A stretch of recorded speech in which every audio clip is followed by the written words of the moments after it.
다 같이 묵상 기도 드리심으로 수요예배로 하나님 앞에 예배하시겠습니다.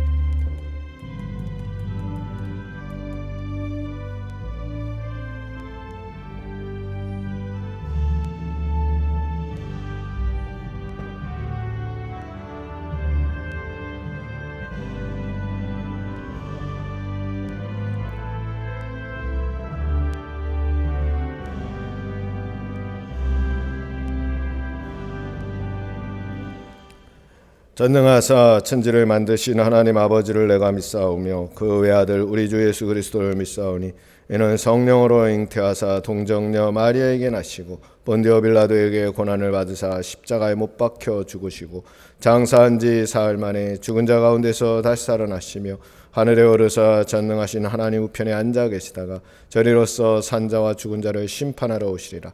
성령을 믿사오며 거룩한 공회와 성도가 서로 교통하는 것과 죄를 사하여 주시는 것과 몸이 다시 사는 것과 영원히 사는 것을 믿사옵나이다. 아멘.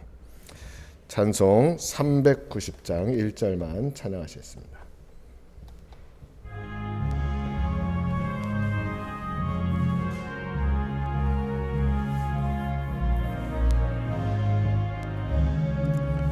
예수가 거느리시니 즐겁고 평안하구나. 주야의 자고 깨는 것 예수가 거느리시네. 주날 항상 돌보시고 날 친히 거느리시네. 주날 항상 돌보시고 날 친히 거느리시네. 아멘.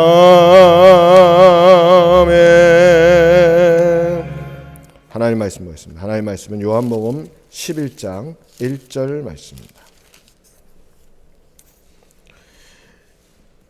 요한복음 11장 1절 말씀입니다. 봉독하겠습니다. 어떤 병자가 있으니 이는 마리아와 그 자매 마르다의 마을 베다니에 사는 나사로라. 아멘. 같이 기도하시겠습니다. 아버지 하나님, 이 시간 우리가 말씀 앞에 섰습니다. 친히 말씀하시고 그 말씀을 통해서 주님이 오늘날 우리에게 주시는 귀한 은혜를 깨닫는 그런 귀한 시간 되게 주님 역사하여 주시옵소서. 우리 구주 예수 그리스도의 이름으로 감사하며 기도드리옵나이다. 아멘. 이 내용은 우리가 너무 잘 아는 나사로, 죽은 나사로를 살리신 내용입니다. 우선 나사로, 마리아, 마르다라는 사람에 대해서 좀 생각할 필요가 있습니다. 이들이 사는 동네는 예루살렘에서 2km 정도 떨어져 있는 베단이라는 지역입니다. 그러니까 굳이 이야기한다면 예루살렘에서 이렇게 쳐다보면 보이는 동네라는 겁니다. 여기에 부모가 언급되지 않는다는 것은 이들이 이미 일찍 부모를 여인 사람들이었을 것이다, 이렇게 볼 수 있습니다. 근데 성경에 이 세 사람의 이름이 나오는 이유는 이들이 그 당시에 예수님 때도 그렇고 예수님 이후에도 굉장히 교회에서 이름이 있는 사람들이었을 것이다 라고 우리가 추정합니다. 그래서 일반적으로 마리아는 누구냐? 아마도 예수님께 향유를 부은 그러한 여인이었을 것이다. 그 내용은 길지만 그 내용은 우리가 많이 생각했기 때문에 빼고, 또 마리아 말고 마르다라는 여인은 어떤 여인이었을까? 누가복음 10장 40절에 보면 준비하는 일이 많아 분주했다 하는 것으로 볼 때에 굉장히 봉사하는 이런 헌신적인 모습이 많은 여인이었을 것이다. 그리고 나사로는 어떤 사람이었을까? 물론 자세한 설명은 없지만 우리가 잘 아는 거지 나사로에 나오는 그 나사로는 아닐 것이 명백합니다. 더 중요한 것은 성경은 뭐라고 얘기하는가 하면 5절에 보니까 마르다와 그 동생과 나사로를 사랑하시더니. 그러니까 이들이 전체적으로 볼 때에 예수님께 헌신하고 봉사하고 굉장히 교회에 그 예수님 공동체에 큰 역할을 했다는 것도 중요한 일이지만 오늘 우리가 생각해야 될 것은 예수님이 그들을 사랑하셨다. 11절에 보면 뭐라고 얘기하는가 하면 친구 나사로가 잠들었다. 예수님 친히 나사로를 또 친구라고 하셨습니다.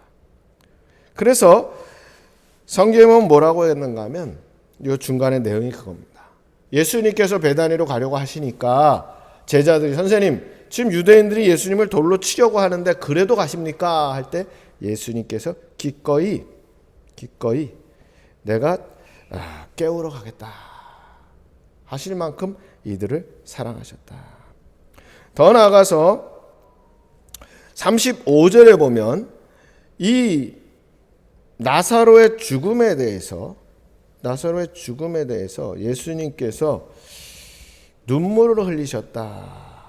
또 예수님께서 그러한 모든 우는 것과 또 그 장사 지낸 묘지로 갈 때에 예수님이 하신 이 모든 일을 보면서 유대인들이 말하기를 그를 얼마나 사랑하셨는가 이렇게 예수님의 사랑에 대해서 말씀하고 있습니다.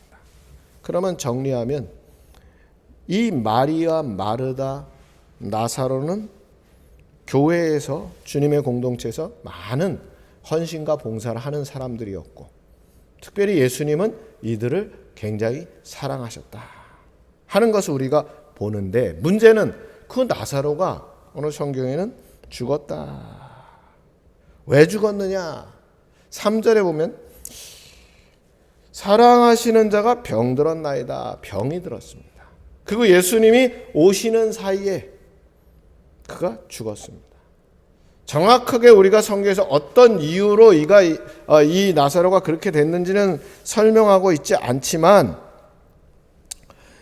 예수님이 그 자리까지 가실 때에 예수님께서 그 소식을 듣고 이틀을 유하시고 어쨌든 사흘 만에 갔을 때는 이미 장례가 끝났다. 그런데 문제는 예수님이 뒤에 보면 잠들었으니까 깨우러 간다 이렇게 했는데 4절에 뭐라고 했는가 하면 죽을 병이 아니라 하나님의 영광을 위함이다. 하나님의 아들이 이로 말미암아 영광을 받게 하려 하심이라. 그러니까 나사로의 죽음은 하나님의 영광, 주님의 영광을 드러내기 위한 것이다. 그러면 이제 일반화시킬 수 있느냐? 모든 사람이 다 주님이 오시면 다시 죽음에서 무덤에서 나올 수 있느냐? 오늘 성경은 그걸 얘기하는 건 아닙니다. 왜 그런가 하면 여기 나사로는 그러하다는 겁니다. 그러면 좀 더 넓혀서 우리가 생각해 보면 우리가 신앙인 가운데 우리가 신앙생활을 하면서 기독교인의 고난 쉽게 설명할 수 있는 부분이 아니다 하는 겁니다. 우리가 신방을 가서 정말 어려운 환자를 위해서 기도하고 참 감사하게도 그 질병에서 나음을 얻어서 회복이 돼서 간증하고 참 좋은 일이죠. 물론 어떤 분은 그런 얘기를 해요. 그 나사로가 지금 있냐? 영생한 건 아니고 그 죽음에서 깨어나기만 했지 결국 모든 일반 사람들의 길로 가지 않았느냐? 그 이야기를 들으면서 저는 조금은 마음이 아팠어요. 왜냐하면 그것은 굉장히 논리적인 사고이지 그 가족들의 마음은 좀 헤아리지 못했다. 어린, 젊은 나사로가 죽었을 때 그들이 느꼈던 그가 나이 많이 먹어서 그래서 이제는 우리 한국말로 천수를 누렸다 했을 때의 그 죽음과 젊은 청년의 죽음이 똑같을까? 그건 아닙니다. 가족들의 느끼는 기분은 가족들이 느끼는 그 마음은 그렇지 않다.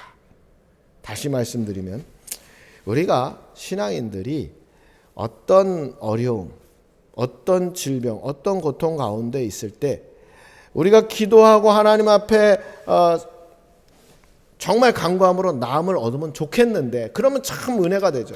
그러나 모두가 다 그렇게 될 것이다. 그렇지는 않습니다. 그럼 그렇지 않은 데서 하나님의 뜻을 우리가 어떻게 발견할 것이냐? 참 어려운 문제입니다. 나사로의 경우에는 하나님의 영광을 위한 것이었는데, 그럼 이제 바꿔서 이야기하면, 그럼 우리가 기도할 필요가 없지 않냐? 내가 그런 하나님의 특별한 사람이 아니면, 하나님의 특별한 은혜 가운데 있는지 아닌지 내가 그렇지 못하다고 한다면 무슨 의미가 있느냐라고 한다면, 우리의 신앙은 모른다는 거죠. 어떤지 몰라요. 이미 나사로도 죽었고 이미 나사로도 무덤에 있는데 주님 오셔서 그를 일으켰는데, 오늘 우리가 나의 경우에 어떠할지 모르기 때문에, 미래를 모르기 때문에 우리가 할 일은 무엇이냐? 우리가 할 일은 예수님을 찾는 것. 병들었을 때 이 누이들은 예수님께 사람을 보냈습니다. 병들었습니다. 알리는 거죠. 그 알린다는 것은 주님께 맡긴다는 겁니다. 주님께 맡기는 거죠. 주님, 이런 엄청난 일이 있는데 주님 이걸 아시고 주님이 어떻게 해주셔야 됩니다. 오늘 우리가 여기서 얻는 가장 큰 교훈은 바로 우리의 일이 무엇이냐는 겁니다. 알리는 거죠. 알리는 겁니다. 중요한 것은 예수님께서, 하나님께서 어떤 계획과 작정과 하나님의 그러한 은혜 가운데서 그 일을 행하시느냐 하는 것은 하나님의 일입니다. 주님께서 오셨을 때에 이들에게 말씀했습니다. 야, 죽지 않는다. 죽어도 사는 걸 믿느냐? 아, 마지막 날에 살 걸 믿습니다. 아니, 지금 사는 걸 믿느냐? 그리고 죽은 나사로를 부르셨습니다. 이것이 일반화될 수 없지만 우리가 하나님 앞에 기도하는 가장 큰 믿음의 단계는 여기 있다는 겁니다. 주님이 그와 같이 하실 수 있다. 어떤 상황, 어떤 경우에도 우리가 알 수 없기 때문에 주님께 맡기는 게 우리의 신앙입니다. 그 다음에는 나사로 같은 놀라운 일이 일어난다고 한다면 마땅히 하나님께 누구나 다 감사하겠죠. 그러나 그렇지 않으면 어떻게 할 거냐. 그렇지 않을 때 우리가 하나님의 뜻을 발견하기 위해서 노력하고 그 가운데 하나님의 뜻을 헤아리는 그런 신앙인이 된다면 참 은혜가 되겠죠. 그럴 때 우리가 하나 꼭 기억해야 될 게 있습니다. 그게 뭐냐?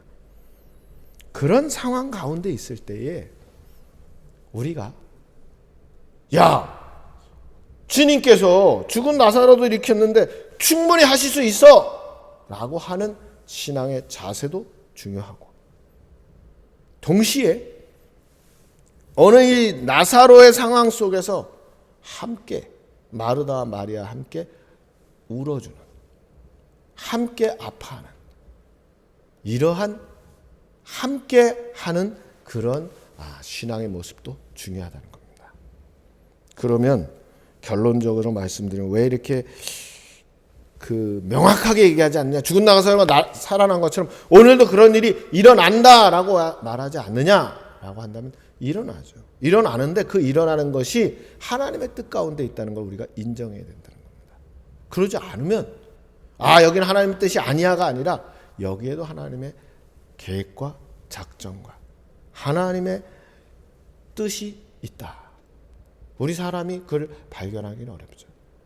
그러면 예를 들어서 그런 어려움을 당한 데 가서 여기도 하나님의 뜻이 있으니까 그냥 받아들이시오, 이렇게 이야기하는 것 굉장히 어떻게 보면 논리적이긴 하지만 그거는 굉장히 사람들의 마음을 아프게 하는 것이라는 겁니다. 그때는 우리 사람의 자세는 주님께 맡기되 동시에 함께 이 마르다와 마리아와 함께 그들을 위로했던 그들과 같이 우리가 거기 있으면 됩니다. 그 위로는 하나님의 역사가 안 일어날 것이다 이걸 생각하는 게 아니고 이들의 아픔과 이들의 괴로움에 함께하고 진정한 위로를 주는 거죠. 우리가 이 두 가지의 그 마음을 가지고 한다는 게 쉽지 않습니다. 그러나 그럴 때에 하나님의 뜻이 이루어지는 겁니다. 오늘 우리는 어느 상황에서든지 하나님의 절대 권능과 절대 능력을 신뢰하고 믿을 뿐만 아니라 그런 어려운 환경 속에 있는 이들의 마음을 또 그들의 상황을 함께 이해하고 아파하는 이 두 가지를 가지고 진정한 따뜻한 마음으로 이 세상을 살아가는 주님의 사람들 되기를 주님의 이름으로 축원합니다. 기도하겠습니다. 아버지 하나님, 오늘 이 시대에 다 나사로와 같은 일은 없겠지만 하나님은 지금도 하나님의 뜻 가운데서 행하실 줄 우리가 압니다.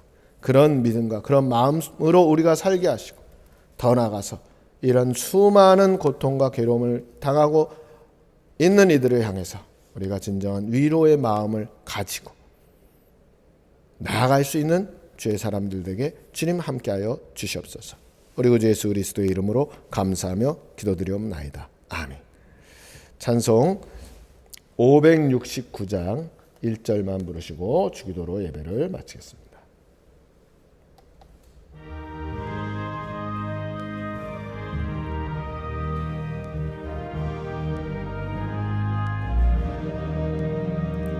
선한 목자 되신 우리 주 항상 인도하시고 푸른 불밭 좋은 곳에서 우리 먹여주소서. 선한 목자 구세주여 항상 인도하소서. 선한 목자 구세주여 항상 인도하소서.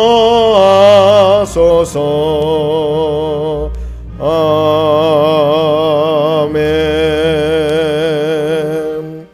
하늘에 계신 우리 아버지여, 이름이 거룩히 여김을 받으시오며 나라의 임하옵시며 뜻이 하늘에서 이루어진 것 같이 땅에서도 이루어지이다. 오늘날 우리 일용할 양식을 주옵시고 우리가 우리에게 죄인 자를 사해 준 것 같이 우리 죄를 사해 주옵시고 우리를 시험에 들게 하지 마옵시고 다만 악에서 구하옵소서. 그의 나라와 권세와 영광이 아버지께 영원히 싸움나이다. 아멘.